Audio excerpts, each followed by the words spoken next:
नमस्कार दोस्तों, स्वागत है हमारे चैनल स्टडी मटेरियल में। दोस्तों आज हम बात करेंगे न्यू टीचर वैकेंसी को लेकर। दोस्तों सुनने में आ रहा है कि आपकी बीएड बार होगी या बीटीसी। दोस्तों नई भर्ती जो आने वाली है, दोस्तों अभी आपने रीट का जो न्यूज़ सुनी होगी रीट के बारे में।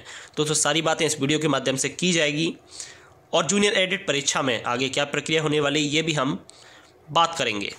तो चलिए दोस्तों वीडियो शुरू करते हैं। वीडियो को अंत तक देखें। चैनल सब्सक्राइब नहीं किया, चैनल को भी सब्सक्राइब कर लें। दोस्तों अभी रीट में जो न्यूज़ आई है मैं आपको बता दूं, आप ये मत कहना कि मैं क्या बता रहा हूँ। रीट में जो न्यूज़ आई है उसमें बीएड वाले जितने थे सारे बाहर कर दिए हैं। बीएड वाले बाहर कर दिए हैं। दोस्तों रीट का एग्ज़ाम मैंने भी दिया था। क्या आपने रीट का एग्ज़ाम दिया था ये आप हमें कमेंट करके बताएं। तो दोस्तों जब हम रीट को देखते हैं तो प्रोसेस क्या होना चाहिए, जैसे बीटीसी होगी और बीएड। दोस्तों जो रूल पहले का था बीटीसी और बीएड, दोस्तों ये प्राइमरी के लिए होना चाहिए, ये जूनियर के लिए, ठीक है। ये प्राइमरी के लिए, ये जूनियर के लिए होना चाहिए। दोस्तों ये फेरबदल जो हुआ है ना, इसी का सारा झंझट है। तो इसलिए जो नई शिक्षक भर्ती आए दोस्तों, तो नए नियमों के साथ आनी चाहिए। यानी ये जो बार बार होता है कि बीएड और बीटीसी का जो मामला है, एकेडमिक भी आ जाता है बीच में। एकेडमिक भी दोस्तों हटनी चाहिए, क्योंकि लगाना है तो आप टेट और सुपर टेट लगाइए। एकेडमिक का दोस्तों कोई मीन नहीं है। जिनको समझ में आता है वो ठीक है, जिनको नहीं समझ में आता मुझे नहीं लगता कि उनका क्या होगा फ्यूचर में, क्योंकि एकेडमिक नहीं होने चाहिए। क्योंकि ऐसी बात नहीं है कि जिनकी एकेडमिक कम है वो टैलेंटेड नहीं है, ठीक है। तो नई शिक्षक जो भर्ती आने वाली है इसमें यही प्रावधान चल रहा है दोस्तों कि आपका बीएड बाहर हो जाएगा। आपका दोस्तों बीएड बाहर हो जाएगा, ये सुनने में आ रहा है। और सीधे सीधे आपका ये भर्ती जो आएगी ये बीटीसी की आएगी। ये वैकेंसी किसकी आएगी दोस्तों? बीटीसी की आएगी दोस्तों। अभी हम जूनियर एडिट के बारे में बात करेंगे लास्ट में। तो इसमें भर्ती जो बीटीसी की आएगी तो ये ओनली बीटीसी वाले ही इसमें अप्लाई कर पाएंगे, ये सुनने को आ रहा है। जब दोस्तों ये प्रावधान हो रहा है तो आगे जो बीएड जूनियर की जो भर्ती है, जैसे जूनियर एडिट जो परीक्षा है दोस्तों, इसमें से भी फिर बीटीसी को बाहर करना चाहिए। अगर प्राइमरी के लिए जब प्राइमरी भर्ती ओनली बीटीसी के लिए आ रही है तो कायदे से जूनियर एडिट में भी जितने भी बीटीसी वाले हैं सबको बाहर करना चाहिए। क्योंकि जूनियर एडिट दोस्तों जूनियर लेवल का है, तो इसमें खाली बीएड वाले ही अप्लाई कर सकते हैं। तो उस हिसाब से नए नियमों के हिसाब से जो आपको राजस्थान में देखने को मिला है, तो हो सकता है कि आपका इसमें बीटीसी भी बाहर हो जाए और बाकी के जो कैंडिडेट बचे हैं वो खाली बीएड वाले बचे होंगे। दोस्तों यही होना चाहिए कायदे से कि आपका प्राइमरी के लिए बीटीसी और जूनियर के लिए बीएड। तो अगर दोस्तों दोनों ही प्राइमरी और जूनियर दोनों ही बीएड और बीटीसी वाले अगर दोनों में ही अप्लाई कर पाएंगे तो बीटीसी और बीएड में क्या अंतर बचा? दोस्तों कोई अंतर नहीं बचा। पहले तो कोई अंतर नहीं बचा। बीटीसी के लिए प्राइमरी टेट होना चाहिए ओनली, जूनियर में दोस्तों एप्लीकेबल नहीं है ये कायदे से। और बीएड के लिए दोस्तों क्या होना चाहिए? जूनियर वाला। बीएड के लिए जूनियर वाला होना चाहिए और बीटीसी के लिए प्राइमरी लेवल। ये आपकी प्रोसेस होनी चाहिए और उम्मीद है कि ये प्रोसेस अब जल्दी ही आपको नई शिक्षक भर्ती के साथ देखने को मिलेगी। जो भी आपकी नई शिक्षक भर्ती आएगी दोस्तों, आपका 51,000 के समथिंग, आपकी 51,112 के समथिंग है। तो इसमें से हो सकता है कि आपकी बीएड बाहर हो जाए। लेकिन अगर ये ओनली बीटीसी के लिए आएगी तो दोस्तों इसमें सीटों की कटौती भी होगी। और जो भी भर्ती हैं अभी दोस्तों जूनियर एडिट का भी अभी प्रोसेस अभी मैं बताऊँगा आपको, तो वीडियो पर बने रहें। दोस्तों अब जब भी कोई भर्ती आती है तो दोस्तों बीएड और बीटीसी का बवाल ज़रूर मचता है। तो इस चीज़ को हटा देना चाहिए। सीधे सीधे प्राइमरी के लिए बीएड और जूनियर से दोस्तों बीटीसी बाहर कर देनी चाहिए। और प्राइमरी से दोस्तों करनी चाहिए। प्राइमरी से तो अगर आप चाहें तो प्राइमरी के लिए बीएड को एलिजिबल ना करें। लेकिन क्या करना चाहिए? लेकिन ये करना चाहिए कि बीटीसी वालों को दोस्तों जूनियर टेट नहीं देना चाहिए, क्योंकि दोस्तों उनके लिए खाली प्राइमरी लेवल का टेट ही एप्लीकेबल होना चाहिए। जूनियर टेट का दोस्तों कोई मीन नहीं है।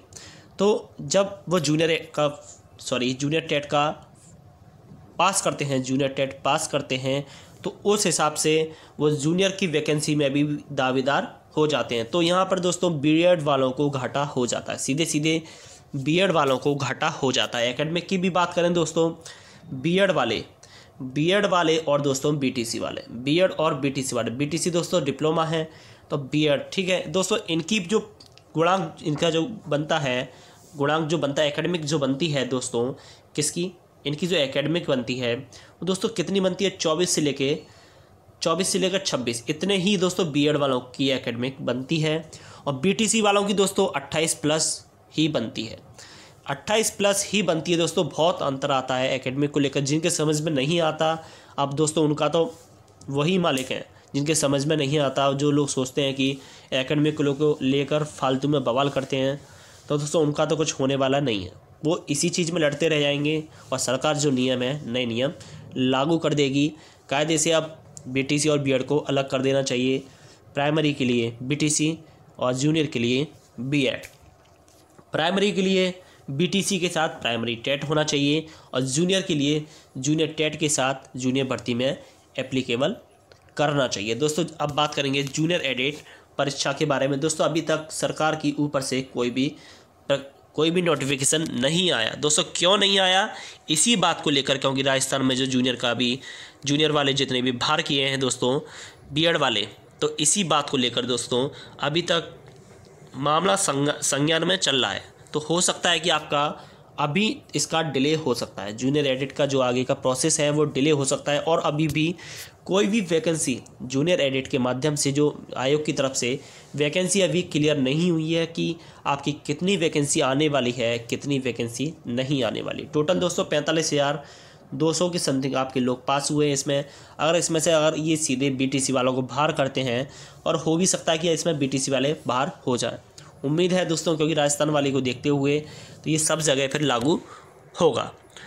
तो इसमें हम क्या कर सकते हैं, तो दोस्तों इसमें हम कर सकते हैं कि आप बीएड वालों के लिए जूनियर टेट ही अप्लाई करवाएं और प्राइमरी वालों के लिए ही प्राइमरी लेवल का टेट अप्लाई कर पाएँ। नेक्स्ट वैकेंसी दोस्तों आएगी, जरूर आएगी। किसकी आएगी, केवीएस की भी आएगी दोस्तों, एनपीएस की भी आएगी, आपका एलटी ग्रेड भी आएगा, आपका दोस्तों यूपी टीजीटी पीजीटी भी आएगा। तो दोस्तों मुद्दा काफ़ी गर्म हो जाता है जब बीएड और बीटीसी की बात आती है, तो सीधे सीधे इस मुद्दे का निवारण कर देना चाहिए। क्योंकि दोस्तों बीएड एक बीटीसी एक डिप्लोमा है और बीएड एक एजुकेशन एक डिग्री है। तो दोस्तों बहुत फ़र्क आता है बीएड और बीटीसी में। जो लोग ये बीएड बीटीसी वाले बीएड से कंपेयर करते हैं दोस्तों, ना वो आज कंपेयर कर सकते हैं ना कभी कर पाएंगे, क्योंकि बीएड और बीटीसी में बहुत फ़र्क है। बीटीसी एक डिप्लोमा है ओनली और बीएड एक डिग्री है। तो सीधे सीधे ये भी होता है कि सबसे ज़्यादा दावेदार कौन होता है, बीएड। और कायदे से दोस्तों देखा जाए तो एजुकेशन के लिए बीटीसी को भी हटा देना चाहिए, क्योंकि ओनली बीटीसी एजुकेशन के लिए सीधे सीधे आप बीएड को ही रखें। दोस्तों जो भी करें दोस्तों बीएड के दम पर करें। दोस्तों बीएड अगर एक एजुकेशन क्वालिफिकेशन होना चाहिए, जिससे आगे जाके कोई बवाल ना हो, एक ही लाइन होना चाहिए। जैसे डॉक्टर के लिए एमबीबीएस होता है, उसी तरह डॉक्टरी में जाने के लिए एक एमबीबीएस होता है, नीट का एग्ज़ाम होता है, उसी तरह दोस्तों शिक्षक में जाने के लिए एक बीएड की क्लास होनी चाहिए। ओनली दोस्तों बीएड होना चाहिए, बीटीसी नहीं होना चाहिए। दोस्तों बीएड को भी दोनों में अप्लाई करवा देना चाहिए, क्योंकि दोस्तों बीएड एक डिग्री है, डिप्लोमा नहीं है। और दोस्तों बीएड गवर्नमेंट होती है, बीटीसी डिप्लोमा है, ये प्राइवेट होता है। इसमें परसेंटेज भी काफ़ी हाई होती है दोस्तों, परसेंटेज का एकेडमिक पर भी काफ़ी फ़र्क पड़ता है। और बीएड वालों परसेंटेज में ही मात खा जाते हैं, क्योंकि उनका एकेडमिक कम होता है, क्योंकि गवर्नमेंट में बीएड वाले की किसी की परसेंट इतनी नहीं बन पाती। ये सच है एकदम।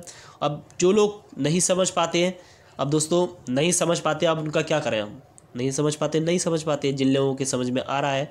और दोस्तों एकेडमिक भी सीधे सीधे हट जानी चाहिए, एकेडमिक भी हट जानी चाहिए। और तो दोस्तों हो सकता है कि आपका जूनियर एडेड में आपका बीटीसी वाले बाहर हो जाए। जूनियर एडेड में दोस्तों प्रोसेस अभी डिले हो गया है, तो हो सकता है इस बात को लेकर अभी संज्ञान चल रहा हो कि आपका बीटीसी वाले बाहर हो सकते हैं। और अभी भी टोटल वैकेंसी अभी खंगाली जा रही है। जो भी वैकेंसी आई थी 10 जनपदों से आई थी दोस्तों, 65 जनपदों की अभी वैकेंसी का डाटा खंगाला जा रहा है। तो दोस्तों डाटा इकट्ठा किया जा रहा है, क्योंकि स्टार्टिंग में कह दिया था कि आपकी वैकेंसी घटाई जा सकती है या बढ़ाई जा सकती है। तो हो सकता है इसमें वैकेंसी बढ़ जाए और हो सकता है कि इसमें आपका बीटीसी वाले बाहर हो जाए।